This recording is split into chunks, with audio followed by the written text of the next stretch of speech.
आप सभी के हृदय में विराजमान परमात्मा को मेरी राम राम।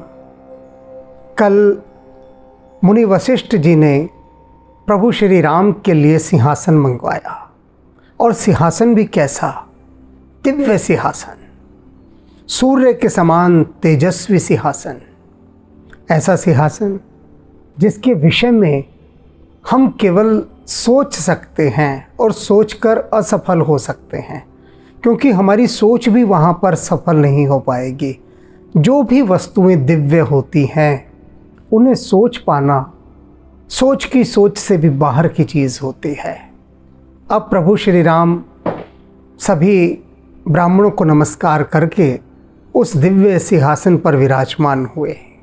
अब आगे की बात।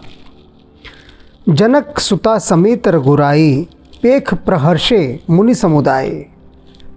सीता जी के साथ प्रभु श्री राम को विराजमान देखकर जितने भी मुनिगण थे वो सारा मुनि समाज अपार हर्षित हुआ, प्रसन्नता से भर उठा।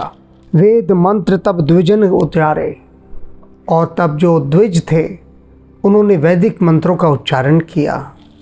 नवसुर मुनि जय जयति पुकारे, और आकाश से देवताओं ने जय जयकार किया। जय श्री राम, जय श्री राम। राम नाम की जो जयकारे हैं वे आकाश में गूंजने लगे, और उन्हें गुंजाने वाले कौन थे? देवता। क्योंकि सबसे अधिक देवता ही त्रस्त थे रावण से, और वे ही सारा आयोजन कर रहे थे कि प्रभु अवतार धरें और उसके बाद वे रावण का नाश करें। तो उनकी ही विनती अनुनय विनय पर प्रभु ने अवतार धारण किया था। तो सर्वाधिक प्रसन्नता तो देवताओं को ही होनी थी। प्रथम तिलक वशिष्ठ मुनि कीना, पुनि सब विप्रन आयुष देना।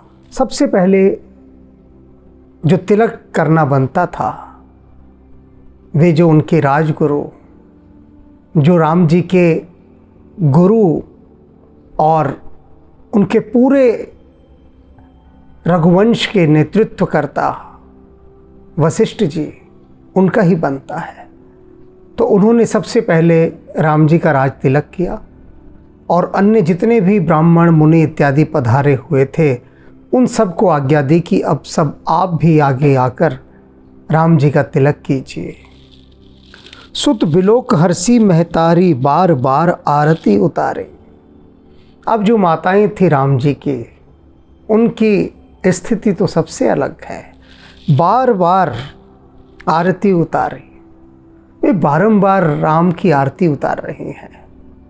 अब राम जी की जो ये आरती उतार रही हैं उसमें वे पूजा नहीं कर रही राम जी की। आप कभी सोच रहे हो कि वो पूजा कर रही हैं? क्योंकि हम तो यही समझते हैं कि आरती उतार रहे हैं भगवान की तो अर्थात उनका पूजन कर रहे हैं। हम कहते हैं ना एक चीज़ नज़र उतारना, तो आरती के माध्यम से भी नज़रें उतारी जाती हैं। वे माँ है ना सारी, माँ का हृदय अलग होता है, और वे देख चुकी हैं कि उनके पुत्र राम को कैसी नज़रें लगी कि 14 वर्ष तक उनको देखने को उनकी आँखें तरस गई। अब दोबारा से कोई नज़र राम को न लगे, इसलिए बारंबार वे आरतियां उतार रही हैं, बारंबार। सुत बिलोक हर्षी महतारे, और अपार हर्षित हो रही हैं अपने बच्चों को देखकर। होंगी ही, स्वाभाविक है होना, किंतु 14 वर्ष के बाद जब लौटे बच्चा, तब माँ की क्या स्थिति होती होगी यह तो माँ ही जान सकती है, अन्य कोई नहीं। विप्रन दान विविध विधि दीने, ब्राह्मणों को विविध प्रकार से अनेक प्रकार से अनेक दान दिए गए। अर्थात जिसे जो अपेक्षित था, जिसे जो चाहिए था, ब्राह्मणों को मुँह मांगे वरदान दिए गए आवश्यकता अनुसार। जाचक सकल अजाचक कीने, और जो याचक थे, भिखारी थे, वे कभी याचक ना रहे, उनकी वो स्थिति कर दे। अजाचक कीने यानी इतना दिया भिखारियों को, मांगने वालों को, कि वे अब मांगने वाले ही ना रहे। कितना दिया होगा सोचिए, कि कोई भिखारी फिर कभी भिखारी ही ना रहे, इतना दे दिया गया। तो याचक अयाचक कर दिए कि अब भैया तुम्हें कभी जीवन भर मांगने की ही आवश्यकता नहीं पड़ेगी। सिंहासन पर त्रिभुवन साईं, देख सुरन दुंदुभी बजाए। त्रिभुवन के जो स्वामी हैं, जो साईं हैं राम जी, अगर कोई साईं है तो वे राम है। राम के अतिरिक्त कोई साईं नहीं है। साईं अपभ्रंश शब्द है, तद्भव शब्द है। साईं का मूल शब्द है स्वामी, स्वामी से बना साईं। तो कह रहे हैं तुलसीदास जी कि वे जो त्रिभुवन के स्वामी हैं, त्रिभुवन के साईं हैं, वे साईं देख सुरन दुंदुभी बजाए। देवताओं ने दुंदुभी बजाई उनके सम्मान के लिए, उनके स्वागत के लिए, उनका अभिनंदन करने के लिए, क्योंकि इस त्रिभुवन के यदि कोई स्वामी है, कोई साईं है, तो वे राम ही हैं, वे राम ही हैं। ओम साईं राम, ये असली उच्चारण है राम के लिए। ओम साईं राम, साईं और कोई नहीं है, सिर्फ राम ही साईं है, वे ही स्वामी हैं। तो जिनका हृदय राम को साईं मानता है, समझ लीजिए उन्होंने संसार के सभी देवी देवताओं सबको पूजन दे दिया, क्योंकि राम के नाम में सब समा जाते हैं। इसलिए वास्तविक साईं तो राम ही है। नभ दुंदुभी बाजहीं, विपुल गंधर्व किन्नर गावहीं। आकाश में दुंदुभी ही दुंदुभी बज रही थी और गंधर्व किन्नर गीत गा रहे हैं। नाचहीं अप्सरा वृंद, अप्सराओं के समूह नाच रहे हैं। परमानंद सुर मुनि पावहीं, और देवता और मुनि परमानंद को प्राप्त हो रहे हैं। भरतादि अनुज विभीषणांगद, हनुमानादि समेत ते, गहे छत्र चामर व्यंजन धनु अस चर्म शक्ति विराजते। अब राम जी के आसपास लक्ष्मण जी हैं, भरत जी हैं, हनुमान जी हैं, अंगद हैं, विभीषण हैं, वे सब भी शोभायमान हो रहे हैं। और उन सभी ने अपने अपने हाथों में क्या पकड़ा हुआ है? गहे छत्र। किसी ने तो छत्र पकड़ा हुआ है, कोई चंवर डुला रहा है, कोई पंखा डुला रहा है, किसी ने धनुष बाण लिया हुआ है, किसी के पास तलवार है, किसी ने ढाल है, किसी ने शक्ति पकड़ी हुई है। सभी आयुधों से और सेवा के साधनों से संपन्न है, सुशोभित है। श्री सहित दिनकर वंश भूषण, काम बहु छवि सोहहि। वे जो सूर्यवंशी प्रभु श्री राम हैं, श्री समेत, श्री अर्थात जानकी जी, वे जानकी जी के साथ ऐसे शोभायमान हो रहे हैं कि जैसे करोड़ों कामदेवों की शोभा उनमें समा गई हो आकर। सारे करोड़ों कामदेव भी कहीं ठहर नहीं पा रहे हैं, वे भी अपना पूरा का पूरा ओज तेज इत्यादि सब राम जी में जाकर समा दिए हैं। इस प्रकार से उन कोटि मनोज लजावन हारे राम जी का जो सौंदर्य है वह देखते ही बनता है। नव अम्बुदर बरगात अंबर, पीत सुर मन मोहे। अब उनका शरीर का जो रंग है वो कैसा है कि जैसे कोई बादल अभी अभी जल भर कर लाया हो, और जो बादल अभी अभी ताज़ा ताज़ा जल भर के लाता है वो कैसे गहरे नीले रंग का दिखाई देता है, पारदर्शी नीला रंग। तो ऐसा तो प्रभु का गात है। अंबर पीत सुर मन मोहिनी, और उस पर क्या है? प्रभु ने पीले वस्त्र धारण किए हुए। तो उस नील गात के ऊपर जो पीले वस्त्र हैं वे सबका मन मोह रहे हैं। मुकुटांगदादि विचित्र भूषण, अंग अंग ही प्रति सजे। अम्भोज नयन विशाल और भुज धन्य नर निरखंति जे। कहते हैं वे सभी लोग जो इस समय वहाँ पर वे उपस्थित हैं, वे जो राम जी का यह स्वरूप देख रहे हैं, यह सौंदर्य देख रहे हैं, वे तो धन्य हो गए। उनकी धन्यता का तो कोई और छोर है ही नहीं।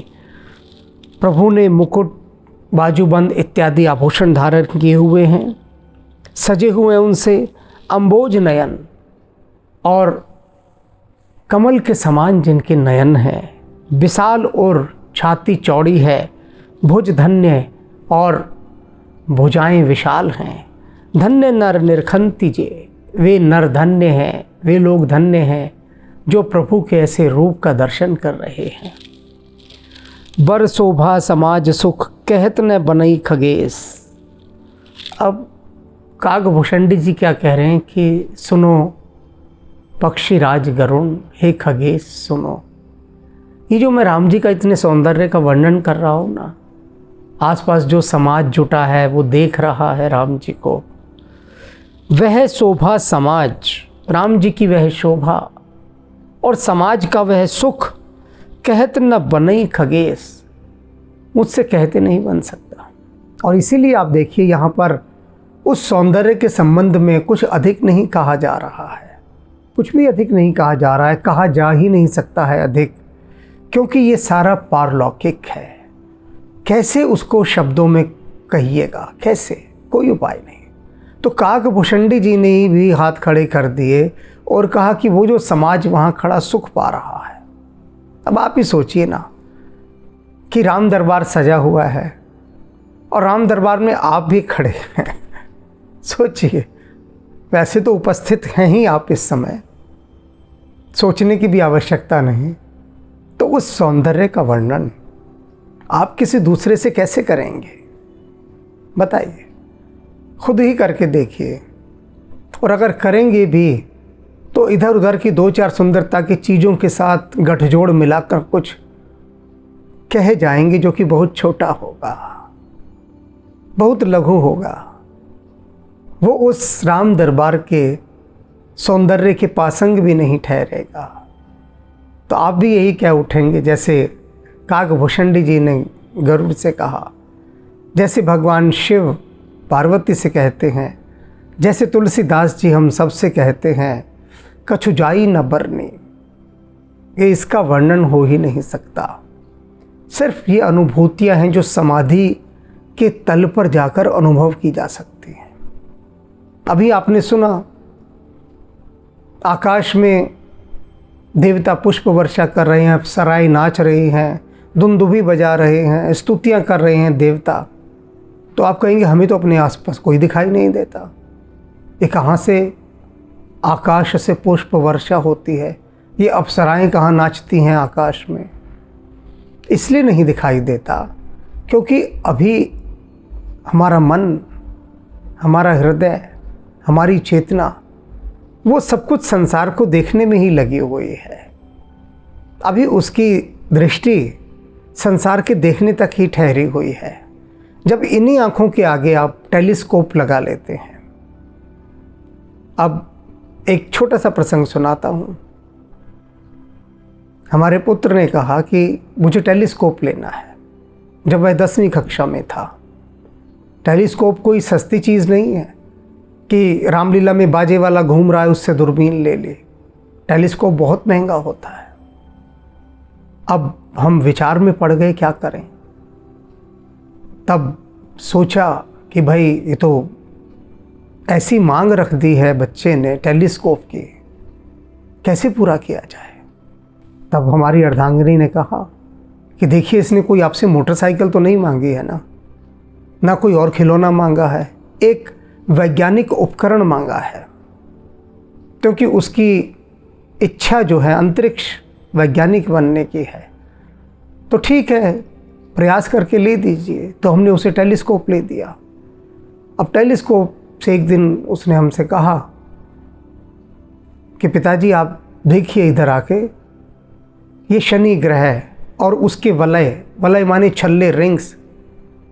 हमने आकाश की ओर देखा। हमने कहा भैया कहाँ शनि ग्रह, कोई शनि वनि नहीं दिखाई दे रहा। उसने कहा वहाँ से नहीं, इधर से देखिए आकर।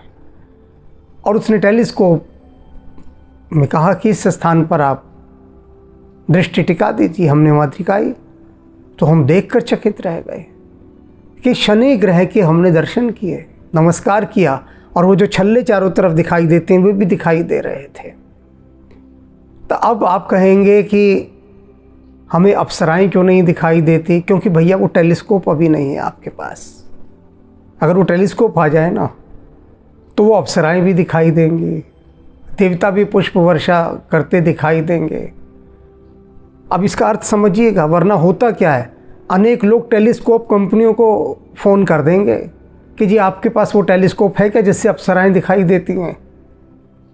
वो कहेंगे जी ऐसा कौन सा टेलीस्कोप है, तो हमारा नाम ले देंगे कि ये एपिसोड आप देख लीजिए, इसमें वे बता रहे हैं कि ऐसा टेलीस्कोप आता है कि जिससे अप्सराएं देखी जा सकती हैं।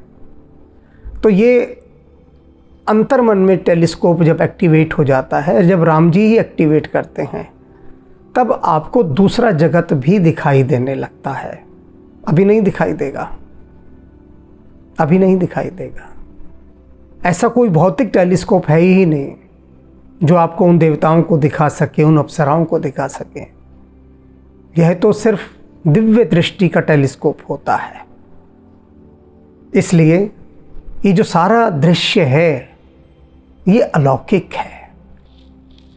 वर्ण ही सादर शेष श्रुति सोरस जान महेश।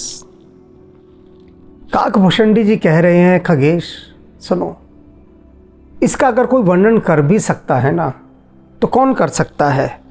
शारदा, सरस्वती, शेषनाग जी, ये दो हैं ऐसे जो अगर वर्णन करने पर आए तो कुछ वर्णन इसका कर सकते हैं। ध्यान से सुनिएगा ये बात, इसे अगर सुने बिना आगे बढ़ गए ध्यान से तो बहुत कुछ खो देंगे, बहुत कुछ। इस प्रसंग में दिख रहा होगा ये जो सारे चल रहे हैं अभी राम दरबार के, राम जी को सिंहासन पर बिठाया जा रहा है, कि इसमें समझने वाली क्या बात है, सुनने वाली क्या बात है। लेकिन यत्र तत्र तुलसीदास जी ने यहाँ पर कुछ चीज़ें छोड़ दी हैं, ऐसी चीज़ें छोड़ दी हैं कि जिन्हें अगर समझ लिया गया तो बहुत कुछ पा लिया गया, जैसे मानो कि धन गड़ा हुआ हो। तो क्या कह रहे हैं कि शारदा, माँ सरस्वती और शेषनाग, ये दोनों तो राम जी के इस राम दरबार जो सजा हुआ है इसके सौंदर्य का वर्णन कुछ कर भी सकते हैं, किंतु सोरस जान महेश, लेकिन इसके भीतर जो रस बह रहा है, जो आनंद बह रहा है, उसे तो केवल महादेव शंकर भगवान ही अनुभव कर सकते हैं। समझ रहे हैं आप कि वो सिर्फ वर्णन कर सकते हैं, लेकिन इसका रसपान तो केवल महादेव शिव ही कर सकते हैं। दोनों में बहुत अंतर है, बहुत ही बहुत अंतर है। आप किसी चीज़ को पढ़ जाएं, एक शब्द लिखें, आपने उसका वर्णन कर दिया, पढ़ दिया, लेकिन उन पढ़े हुए शब्दों को अगर मोहम्मद रफ़ी साहब गाते हैं, लता जी गाती हैं, तो क्या हो जाता है? उनमें रस घुल जाता है, रस घुल जाता है।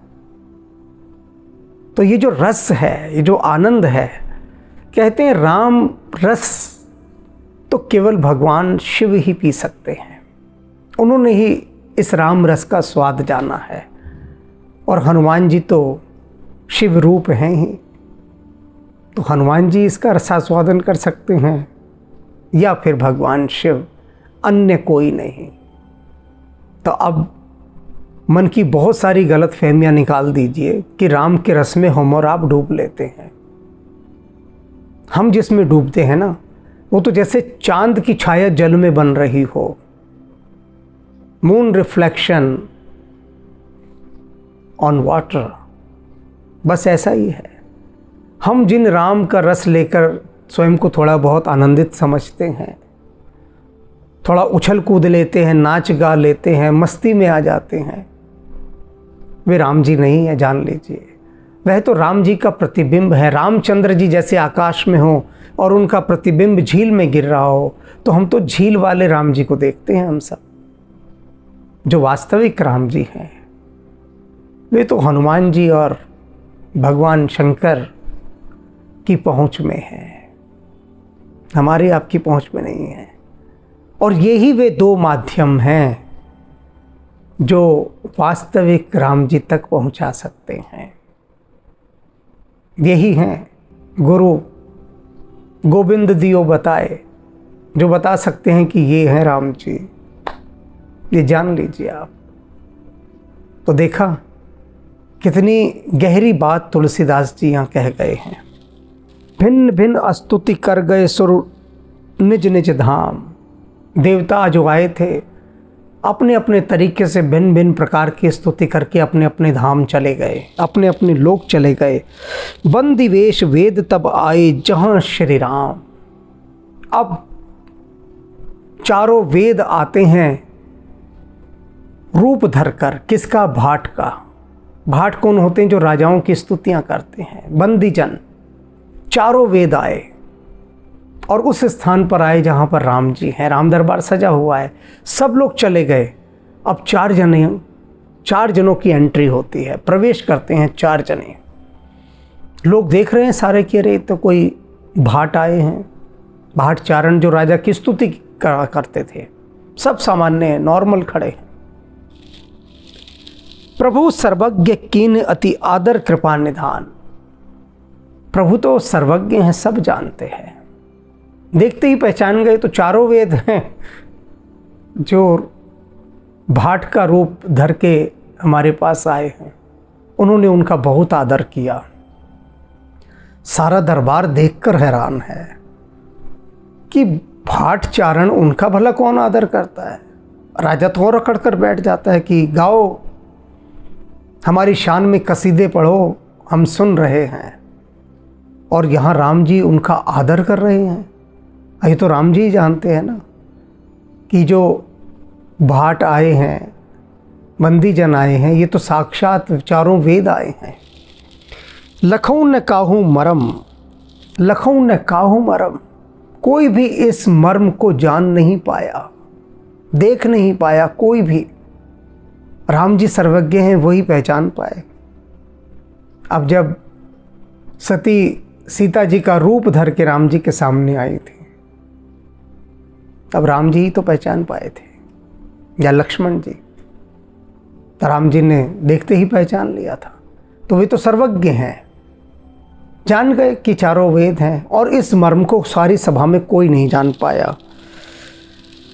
कछु लगे करण गुणगान। और फिर ये वेद राम जी का कुछ गुणगान करने लगे।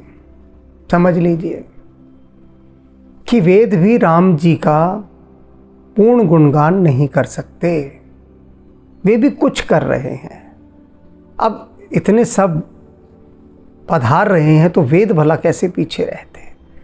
तो वेद भी राम जी का गुणगान करने के लिए, आत्मसंतुष्टि का सुख लेने के लिए, तृप्त होने के लिए आ गए, गुणगान करने लगे। क्या करते हैं वेद गुणगान? अब ये सुनने वाली बात है।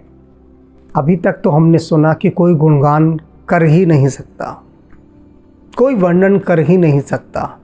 जो कुछ किया जा रहा है बस मन के भावों को प्रकट करने के लिए किया जा रहा है। लेकिन वेद आए हैं राम का गुणगान करने के लिए। तो वेद जो कहते हैं वह सुनने योग्य बात है। क्या कहते हैं वेद? जय सगुण निर्गुण रूप। कि हे राम जी, आप सगुण और निर्गुण रूप हैं। सबसे बड़ी बात, सबसे बड़ी बात कि वेद कहते हैं कि जो मूर्ति को मानता है, जो आपके सगुण रूप को मानता है, वे भी आप हैं। और जो आपको नहीं मानता, जो निराकार को मानता है, निर्गुण को मानता है, वे भी आप हैं। आप सगुण भी हैं और निर्गुण भी हैं, दोनों ही हैं आप। अनेक मत के लोग ऐसे हैं जो मूर्ति पूजा को नहीं मानते, तो वे मूर्तियों का विरोध करते हैं, उन्हें भंग करते हैं, मूर्ति पूजकों को बड़े अनादर की दृष्टि से देखते हैं, घृणा भाव से देखते हैं। किंतु जो मूर्ति पूजा करने वाले हैं, वे मूर्ति पूजा नहीं करने वालों को भी बड़े प्रेम और सम्मान की दृष्टि से देखते हैं, आदर की दृष्टि से देखते हैं। वे क्यों नहीं घृणा करते? वे इसलिए नहीं घृणा करते कि जो सगुण को मानता है वह इस बात को अच्छी तरह से जानता है कि राम या परमात्मा सब कुछ है, सगुण भी है, निर्गुण भी है, साकार भी है, निराकार भी है। यदि कोई उसके आकार को नहीं मान रहा तो कोई बात नहीं कि प्रभु का तो कोई आकार है ही नहीं। वे तो आकार धारण कर लेते हैं। तो कोई बात नहीं, अगर तुम निराकार को मानते हो तो भी तुम मान तो उन्हीं राम जी को रहे हो। तो वेद सबसे पहले ये क्या कहते हैं, सारी भेद दृष्टि हटा दी, सारा पर्दा सारा कोहरा सब कुछ हटा दिया वेदों ने। तो ये जो झगड़े हैं, जो फसाद हैं जितने भी हो रहे हैं, कोई कहता है कि हम मूर्ति पूजक नहीं हैं, इसलिए जो मूर्ति पूजा करते हैं वे लोग अधर्मी हैं, मानते ही नहीं। अभी मेरे पास एक सवाल आया है जिसको मन के सवाल में उठाया जाएगा। उसने कहा है कि हम आर्य समाज परिवार में मैं ब्याही गई हूँ और उस परिवार के लोग मूर्ति पूजकों का बड़ा विरोध करते हैं। तो इस बात की व्याख्या मैं मन के सवाल में ही करूँगा, लेकिन जो सनातन धर्म परंपरा में है वे किसी से विरोध नहीं रखते, घृणा नहीं रखते। वे कहते हैं ठीक है, यदि तुम मूर्ति पूजा को नहीं मानते तो कोई बात नहीं। और ऐसे अनेक हैं आर्य समाजी कि जो मूर्ति पूजा करने वालों का बड़ा सम्मान करते हैं, आदर करते हैं और जाते भी हैं मंदिर में, नमस्कार भी करते हैं, उनके भीतर कोई भेदभाव नहीं है। तो विविध प्रकार की दृष्टि है, विविध प्रकार की सृष्टि है, विभिन्न प्रकार के मन है, लेकिन वेदों ने यहाँ सब स्पष्ट कर दिया कि हे राम जी, आप दोनों ही रूप हैं, सगुण भी हैं, निर्गुण भी हैं, साकार भी हैं, निराकार भी हैं, रूप अनूप भूप शिरोमणे। हे निर्गुण, हे सगुण, आप राजाओं के भी राजा हैं, आप भूप शिरोमणि हैं। 10 कंधरादि प्रचंड निशिचर प्रबल खल भुजबल हने। आपने राक्षस राज रावण, राक्षसेंद्र रावण, लंकेश रावण, वह जो 10 कंधर था आपने उसको मारा और उसके जैसे न जाने कितने ही महाबलशाली राक्षसों को अपने इन भुजाओं के बल पर मार डाला। अवतार नर संसार भार विभंजी दारुण दुख दहे। आपने मनुष्य रूप में देह धारण करके, अवतार धारण करके इस धरती के दुखों का हरण किया और दुख से ग्रस्त जनमानस का उद्धार किया। जय प्रणतपाल, हे प्रणतपाल अर्थात शरणागत की रक्षा करने वाले, आपकी जय जयकार हो। दयाल प्रभु, हे प्रभु आप परम दयालु हैं। संयुक्त शक्ति नमामहे, और आप शक्ति के साथ संयुक्त हैं, अर्थात सीता जी के साथ। श्री जानकी जी शक्ति का रूप हैं और आप शक्ति के साथ संयुक्त हुए हे राम जी, हम आपको नमस्कार करते हैं, हम आपको नमस्कार करते हैं, हम आपको नमस्कार करते हैं। तो वेदों ने जो पहली ही अपनी शुरुआत की, कैसी हृदय को छू लेने वाली और सार्थक और दिव्य दृष्टि वाली, अभेद दृष्टि वाली, व्यापक दृष्टि वाली इन्होंने शुरुआत की है। ऐसा शुभारंभ, और अभी तो वेद बहुत कुछ कहेंगे राम जी के बारे में। और अगर हम वेद वाणी के माध्यम से राम जी की इस स्तुति को सुन लें, उनकी गुणावली को सुन लें, तो थोड़ा बहुत शायद राम के अंश को अपने भीतर हम ठहरा सकें, समा सकें, उस सुवास को अनुभव कर सकें। वेद आगे क्या कहते हैं उसको अभी नहीं जानेंगे, क्योंकि अभी इतना ही जानेंगे जो उन्होंने शुभारंभ किया है। इतना ही पी लें, इतना ही पी लें, हजम नहीं होगा बाकी का, इसलिए थोड़ा थोड़ा करके पीना है, थोड़ा थोड़ा करके। राम राम।